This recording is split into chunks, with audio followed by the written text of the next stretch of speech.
ऐसे बचाई द्रौपदी की लाज। युधिष्ठिर जुए में अपना सर्वस्व हार गए थे।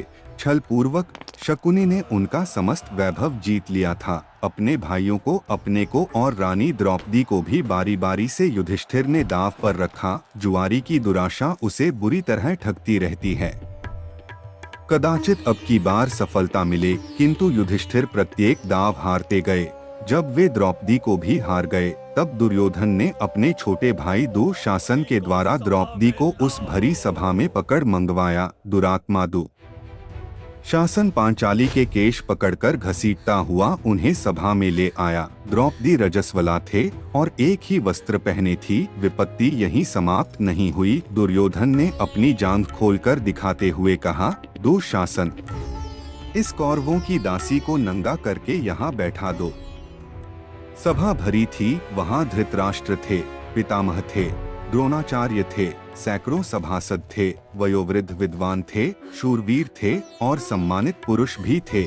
ऐसे लोगों के मध्य पांडवों की वह महारानी, जिसके केश राजसूय के अवभूत स्नान के समय सिंचित हुए थे, जो कुछ सप्ताह पूर्व ही चक्रवर्ती सम्राट के साथ साम्राज्ञी के रूप में समस्त नरेशों द्वारा वंदित हुई थी, रजस्वला होने की स्थिति में केश पकड़कर घसीट लाई गई और अब उसे नग्न करने का आदेश दिया जा रहा है।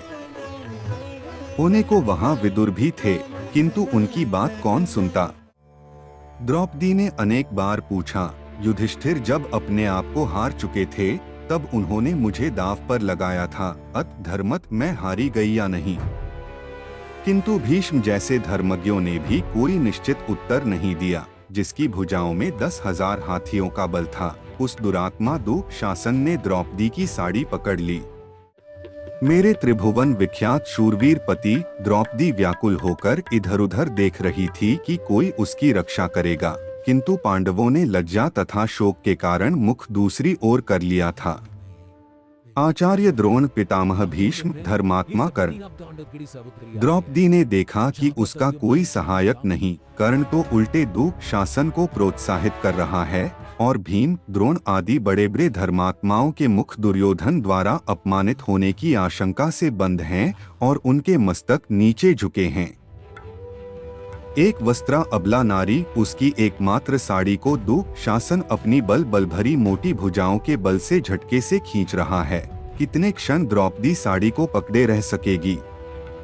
कोई नहीं उसकी सहायता करने वाला। उसके नेत्रों से झड़ी लग गई। दोनों हाथ साड़ी छोड़कर ऊपर उठ गए। उसे भूल गई राजसभा, भूल गई साड़ी, भूल गया शरीर। वह कातर स्वर में पुकार उठी, श्री कृष्ण, द्वारकानाथ, देवदेव, गोपीजन प्रिय, जगन्नाथ, इन दुष्ट कौरवों के सागर में मैं डूब रही हूँ, दयामय, मेरा उद्धार करो।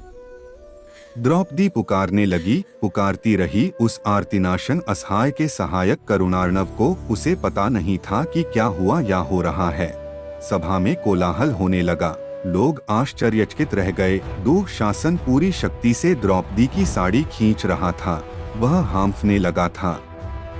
थक गई थीं 10 सहस्त्र हाथियों का बल रखने वाली उसकी भुजाएं। द्रौपदी की साड़ी से रंग बिरंगे वस्त्रों का अंबार निकलता जा रहा था। वह 10 हाथ की साड़ी पांचाली के शरीर से तनिक भी हट नहीं रही थी। वह तो अनंत हो चुकी थी। दयामय द्वारकानाथ रजस्वला नारी के उस अपवित्र वस्त्र में ही प्रविष्ट हो गए थे। आज उन्होंने वस्त्रावतार धारण कर लिया था और अब उनके अनंता का ओरछोर कोई कैसे पा सकता था। विदुर, यह कोलाहल कैसा है? अंधे राजा धृतराष्ट्र ने घबराकर पूछा। महात्मा विदुर ने बताया, दुशासन द्रौपदी की साड़ी खींचते खींचते थक चुका है। वस्त्रों का ढेर लग गया है। आश्चर्यचकित सभासदों का यह कोलाहल है।